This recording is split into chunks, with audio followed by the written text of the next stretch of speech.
Bonjour à tous, j'espère que vous allez bien. Je suis très heureuse de vous retrouver aujourd'hui. Alors cette vidéo s'adresse à vous si vous êtes Gémeaux, si vous êtes ascendant Gémeaux, si vous avez votre signe lunaire en Gémeaux. Alors, on y va, on commence tout de suite pour vous les Gémeaux avec la tendance de ce mois. Cavalier d'épée, 7 d'épée. Ok, alors là, on a deux énergies qui sont pas forcément évidentes. Ce que je vois ici, c'est que ce mois va vous amener à avancer, va vous amener à peut-être devoir accélérer quelque chose de particulier, soit dans votre manière de structurer les choses, dans votre pensée, dans votre manière de structurer un projet que vous avez, quel qu'il soit. Ce mois, l'énergie de ce mois, c'est quand même une énergie très fluide et qui amène à effectivement avancer, voilà, qui pousse à avancer, peut-être plus vite que la manière dont vous évoluez dans quelque chose de précis. Après, on a quand même le 7 d'épée. Donc ici, je pense que c'est quand même un mois qui va vous amener à aller au bout de quelque chose. C'est comme si je vous parlais de continuer sur votre lancée. Là, c'était l'énergie pour c'était pour le mois de mars. Vous continuez sur votre lancée. Et ce, depuis déjà le mois de janvier. Donc, j'ai l'impression que là, il peut être question, c'est ce que je ressens, on va voir dans le tirage, mais il peut être question peut-être d'un essoufflement. On verra si on a le 9 de bâton dans votre tirage. Mais j'ai la sensation qu'effectivement, vous amène à aller au bout de quelque chose. Est-ce que là, il n'y a pas une forme de fuite, d'évitement ou d'essoufflement par rapport à une évolution, à l'avancée de quelque chose? Que ce soit personnel en vous, que ce soit par rapport à une situation ou quelque chose de particulier. Là, on voit qu'avec le 7 d'épée, il va être question pour vous de peut-être à lire entre les lignes aussi, par rapport à quelque chose de particulier. Il peut vous amener à devoir faire preuve de stratégie, à faire en sorte d'avoir un ou deux coups d'avance, à être vraiment très réfléchi, très stratège, pour peut-être réussir à, je sais pas, passer entre les gouttes, pour réussir à lire entre les lignes, ou quelque chose comme ça, vous voyez, voilà. Alors, on continue. On va regarder l'aspect positif pour vous les Gémeaux dans ce mois d'avril. La Lune. Donc le côté positif, c'est le fait qu'il y ait enfin ce mois-ci quelque chose qui s'éclaircit ou qui est compris. On a aussi pour vous quelque chose de très positif sur un plan émotionnel. C'est un mois dans lequel aussi vous allez ressentir les choses très intensément. Il peut y avoir aussi beaucoup de ressentis forts, beaucoup d'émotions, beaucoup d'intuition. C'est un mois où vous pourriez être extrêmement intuitif. Donc là, c'est un mois où certainement on vous invite justement à suivre vos ressentis profonds, vos intuitions, parce qu'elles sont bénéfiques pour vous, ça ressort dans l'aspect positif. Le côté positif aussi, comme je vous le disais avec la Lune, ça va être le fait de réussir peut-être à dépasser ou à contourner une épreuve, une difficulté. C'est un mois où, ici, on réussit à lever le voile sur quelque chose qui pouvait sembler manquer de clarté ou vous sembler peut-être ambigu. Voilà, c'est possible également. On peut avoir, pour certains d'entre vous, pour terminer, un aspect positif dans une relation avec quelqu'un qui est du signe du Poisson. Alors, on regarde ensuite ce que vous allez avoir à dépasser. Le 4 d'épée. Alors, ce que vous allez avoir à dépasser, et c'est un petit peu aussi, ça se situe sur la notion de communication, que ce soit vis-à-vis de vous-même ou dans la manière dont vous vous exprimez de manière générale. Ce qui est à dépasser ici, ça va être, et c'est aussi en rapport avec une autre chose que je vous ai dit, rapport à cette notion d'essoufflement. Donc j'y viens. Alors, il y a deux choses à dépasser. Première chose, c'est la notion de communication. Ici, il va être question de savoir vous exprimer clairement, de savoir extérioriser aussi peut-être certaines choses. On voit que là, on vous pousse à aller au bout des choses, à aller dans le fond des choses, à approfondir. Alors, c'est une bonne chose parce que cette énergie-là va vous permettre justement de comprendre certaines choses qui ne l'étaient pas jusqu'à maintenant ou de mettre en lumière aussi certains points. Le défi pour vous, ça va se situer vraiment sur la communication parce qu'on voit qu'il y a peut-être ce mois-ci un blocage ou une difficulté en ce sens. Deuxième point, ce qui est à dépasser, ça va être justement cette notion de fatigue, où là, il est question pour vous de prendre, ça peut être compliqué pour vous. C'est pour ça que ça sort sur le défi. Mais il va être question de prendre soin de vous, en fait. De savoir vous arrêter quand c'est le bon moment. Il va être question aussi pour vous de savoir vous poser, souffler un peu, quand c'est le bon moment, ou de savoir le faire justement au bon moment. Ça, c'est également c'est le deuxième point dans ce qui est à atteindre, à dépasser pour vous. Qu'est-ce que je peux voir d'autre? Ce qui est à dépasser, ça peut être aussi, pour terminer, une forme d'impatience. Une forme d'impatience par rapport à quelque chose qui ne bouge pas, qui est bloqué ou qui n'évolue pas aussi vite que vous l'auriez souhaité ou attendu. Et justement, l'énergie amène ce mouvement. Donc, voilà, savoir être patient. Le conseil ici, qui peut vous être donné par rapport à ces énergies, le 10 de denier. Le conseil qui vous est donné ici, ça va être ça va être de construire, de vous projeter. Ça va être aussi de, si on est sur un plan, parce que là on peut parler d'une dimension matérielle dans votre vie, ou peut-être même financière, le conseil qui vous est donné ici, c'est vraiment de structurer les choses sur un socle solide pour qu'il y ait cette notion de longévité, de stabilité ici. On vous invite à stabiliser quelque chose, on vous invite ici à consolider aussi peut-être quelque chose de particulier. Le conseil qui vous est donné aussi là, c'est de vous investir à 200% dans ce que vous voulez matérialiser, dans ce que vous voulez construire. Parce que c'est un mois qui est tout à fait propice à cela. Allez, on continue. On va regarder maintenant votre énergie à vous, les Gémeaux. 8 de coupe et 3 de bâton. Bon, alors on voit que vous êtes, avec ce 8 de coupe, vous êtes dans une volonté ici d'avancer. Là, ce que je vois, c'est que ce mois-ci, vous ne regardez plus du tout derrière vous. Il y a plutôt cette idée de vous dire, bon bah voilà, moi je ferme la porte qui est derrière moi et puis j'ouvre celle qui est devant moi. C'est vraiment votre état d'esprit ce mois-ci, votre énergie à vous. Ce 8 de coupe fait que vous avez peut-être aussi envie ou vous ressentez le besoin de laisser de côté, de vous détacher ou de vous libérer de tout ce qui n'est plus d'actualité pour vous, de tout ce qui peut être quelque part obsolète dans vos énergies. Ce 8 de coupe, c'est on laisse ce qui ne nous convient plus, on laisse derrière soi ce qui ne nous convient plus, ce qui ne nous satisfait plus ou ce qui ne nous apporte plus rien. Voilà, tout simplement. Donc on tourne les talons, on tourne le dos, on ferme une porte pour en ouvrir une autre. Donc il y a cette idée d'aller de l'avant. Et c'est appuyé ici avec le 3 de bâton, où on voit qu'il y a cette notion de projection. Vous attendez aussi peut-être quelque chose, c'est tout à fait possible. Mais quand même avec le 3 de bâton, voilà, alors c'est intéressant parce que vous savez quand même faire preuve de patience. Il y a cette conscience que vous avez à attendre que quelque chose se termine, que quelque chose se clôture, ou vous attendez peut-être de pouvoir quitter une situation aussi, pour certains ou certaines d'entre vous. Alors, on va regarder maintenant les principaux domaines de vie. On va commencer par l'aspect émotionnel et sentimental, et c'est une partie qui sera bien sûr développée, approfondie, dans une autre vidéo qui sera ce mois-ci mise en ligne une fois que tous les tirages généraux seront disponibles. Alors, émotionnel et sentimental, eh bien le voilà, ce 9 de bâton dont je vous ai parlé tout à l'heure. Vous voyez, il est là. Cependant, on a aussi le roi de bâton. Donc ça, c'est intéressant.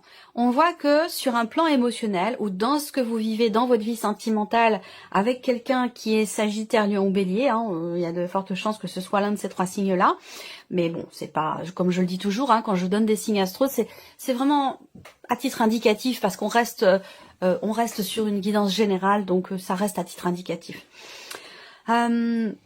Émotionnellement, avec le 9 de bâton, on voit qu'il y a cette volonté, encore une fois, d'aller au bout de quelque chose, une détermination, mais en même temps, il y a une forme d'essoufflement, comme je vous l'ai dit ici. Je l'ai senti arriver. Et là, on voit qu'avec ce 9 de bâton, il y a de la fatigue, un épuisement, peut-être émotionnel, quelque chose qui est très intense, qui est vécu, et qui génère ici une forme de fatigue. Malgré tout, ici, on voit ce personnage, il se tient sur ce 9e bâton ici, pour rester debout. Donc il y a l'idée quand même d'une ténacité. Il y a l'idée de vouloir à tout prix accomplir, finaliser ou terminer quelque chose.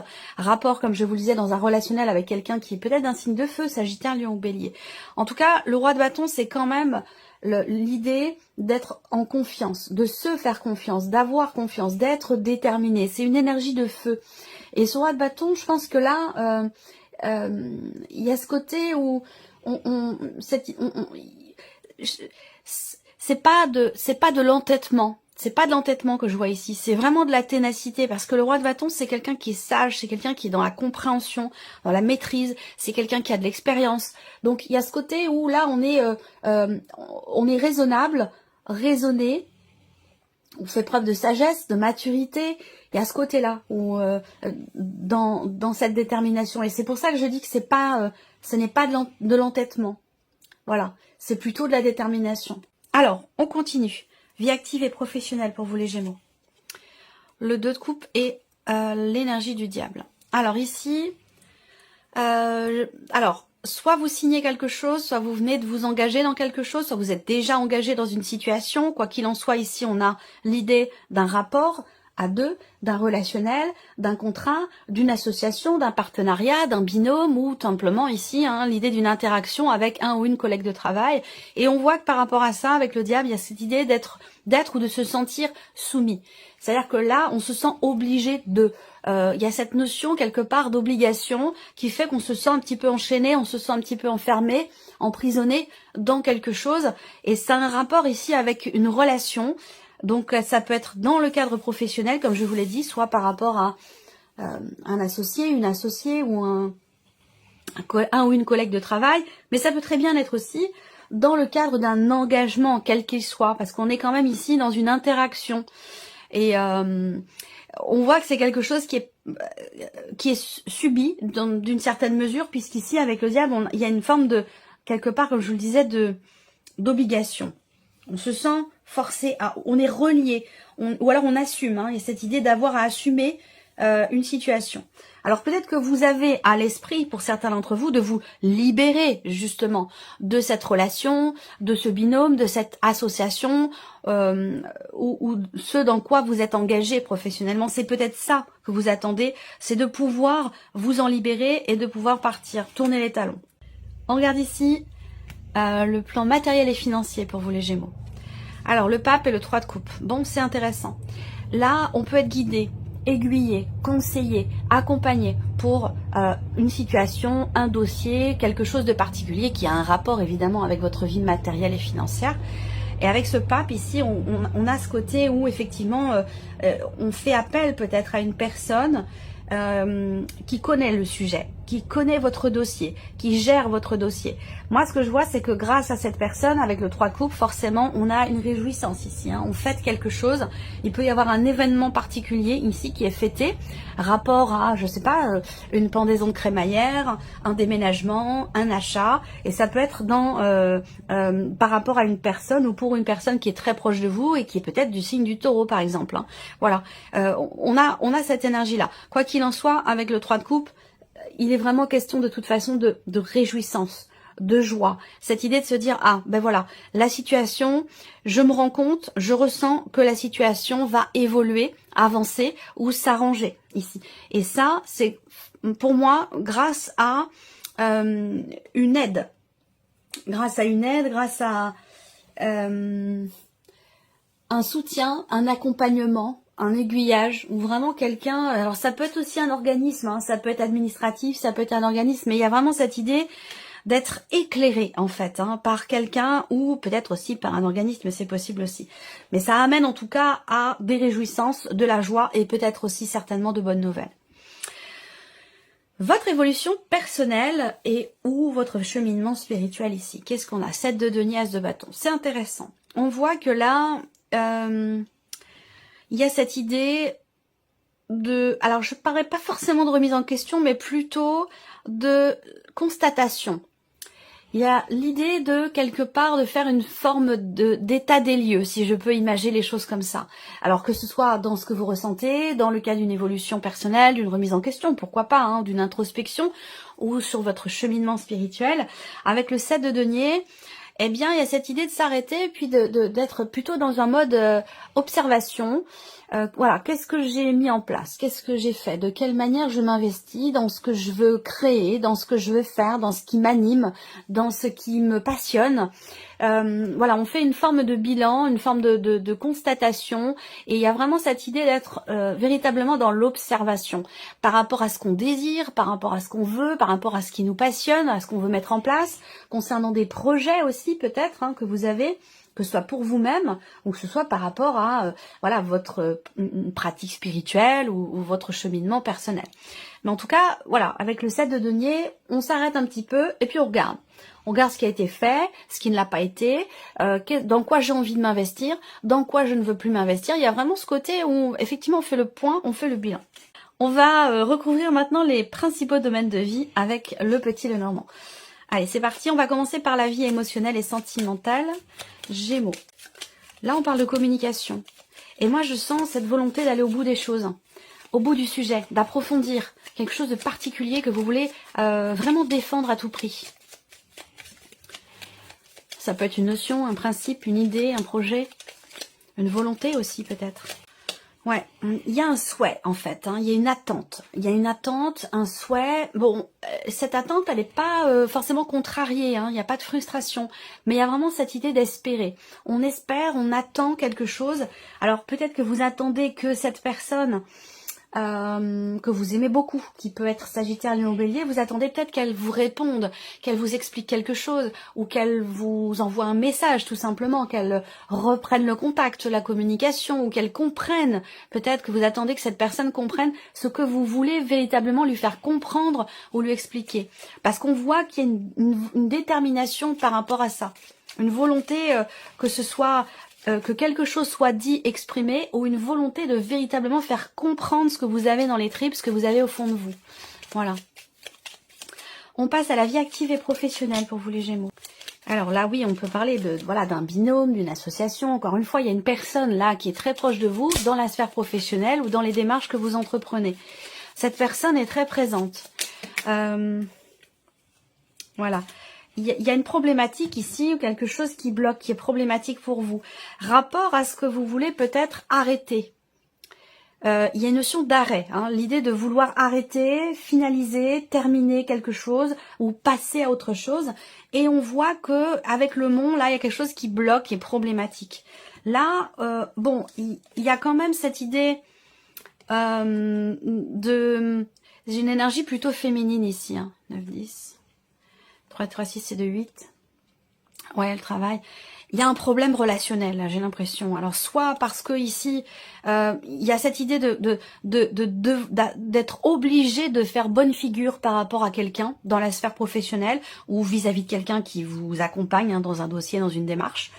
Il y a cette idée de se dire, voilà, de se sentir forcé, obligé de faire bonne figure ou de rester correct, de rester poli. Voilà, on peut pas. J'ai l'impression que là, on sent que il y a un sentiment il y a un problème. J'ai la sensation que relationnel, j'ai l'impression, et j'ai l'impression que ou dans un contrat. Qu'il est compliqué ou que c'est pas forcément le bon moment pour expliquer, pour en parler, pour aborder le sujet. Là, on doit assumer quelque chose. Ça a un rapport avec quelque chose qui est ou qui a été proposé. Ça peut avoir un rapport aussi avec une promesse qui a été faite ou quelque chose comme ça. Mais là, on doit assumer en fait. On est obligé de... voilà, il y a ce côté-là qui ressort. On regarde la vie matérielle et financière. Ouais, là aussi, on est dans... l'idée de clôturer quelque chose. Ouais, bien sûr. On parle d'argent. Donc, bon, là, il peut y avoir une rentrée d'argent. Il y a quelque chose aussi qui se clôture.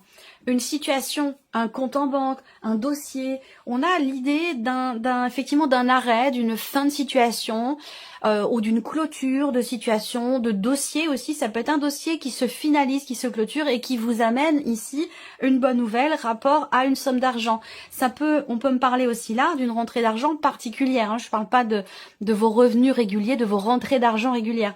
Là, il y a une bonne nouvelle, une réjouissance concernant un budget, concernant une trésorerie, concernant Oui, un budget ou une trésorerie, et peut-être au sujet d'une somme d'argent. Pour moi, je pense qu'il est question ici d'une somme d'argent. Voilà, il y a une situation qui se clôture et qui amène une bonne nouvelle. Après, ces cartes-là ensemble peuvent représenter aussi quelque chose qui, une bonne nouvelle qui arrive peut-être dans le cadre d'une procédure administrative, d'une procédure notariale, une procédure liée à une succession, un legs, un héritage ou quelque chose comme ça. Voilà. On termine ici avec votre évolution personnelle, votre cheminement spirituel. Vous avez un but, vous avez un objectif que vous ne perdez pas de vue. Et c'est pour ce but, pour cet objectif que vous faites ce point, ce bilan, cette observation ici. L'idée ici de ce bilan, c'est dans l'optique de trouver ou de retrouver une forme de stabilité intérieure. Donc ça, ce que je vous dis là, ça concerne vos désirs profonds, ce qui vous anime, ce qui vous passionne. Il y a une volonté ici, une réelle volonté personnelle, intérieure, qui a envie ou besoin d'être extériorisée, de s'exprimer ici. Et on voit que c'est par rapport à ça que vous faites ici ce point, ce bilan. Je pense que vous constatez peut-être qu'il manque quelque chose, ou alors tout simplement, ça parlera pas à tout le monde, mais peut-être que là, ce mois-ci, vous décidez de travailler sur votre ancrage. Peut-être que c'est un rapport avec une certaine fatigue et qui fait que vous vous dites, bon, là, il faut que je prenne soin de moi, il faut que je recharge mes batteries et que j'ai besoin visiblement de travailler sur mon ancrage parce que j'ai la sensation qu'il me manque quelque chose. Voilà, ça va être quelque chose comme ça. Alors, on va terminer avec un message. Allez, c'est parti. Vous pouvez faire pause sur la vidéo si vous voulez choisir votre carte ou votre chiffre, prendre le temps. Et on va commencer ici par le premier message, la carte numéro 1, ici. Alors, on a la carte enseignement spirituel. La diffusion de la spiritualité est au cœur de votre mission. Vous participez à faire grandir les consciences et à ouvrir les cœurs. Continuez également à apprendre et à investir dans votre propre développement spirituel. Si vous avez choisi le chiffre 2 ou la deuxième carte, voici votre message. Une idée demande à se concrétiser. N'y aurait-il pas une idée qui vous trotte dans la tête et que vous repoussez? Elle demande à voir le jour. Vous êtes tout à fait capable de la mettre en œuvre. L'univers vous ouvre les portes. Et si vous avez choisi le chiffre 3 ou la carte numéro 3, eh bien vous avez deux messages. Alors, on vous dit d'aller sur Internet. La technologie peut vous aider dans la manifestation de votre mission de vie, que ce soit via les ressources que vous y trouverez ou pour faire connaître vos projets. Il n'y a pas de hasard. Et le deuxième message, faites attention aux signes. Ça, j'en en ai parlé aussi. L'univers vous envoie des signes, des synchronicités et des clins d'œil cosmiques pour vous guider. Ouvrez l'œil. Ces signes sont des encouragements de votre équipe de l'invisible pour vous indiquer la meilleure direction. Voilà pour vous, mes chers Gémeaux. Merci à tous, merci à toutes, merci pour votre écoute, votre fidélité, merci pour tous vos messages. Je peux pas répondre à tout le monde malheureusement, mais voilà, je tiens toujours à vous remercier pour votre soutien, pour votre gentillesse, pour votre bienveillance, votre générosité. On se retrouve bientôt pour les prochaines vidéos. Au revoir. Au revoir.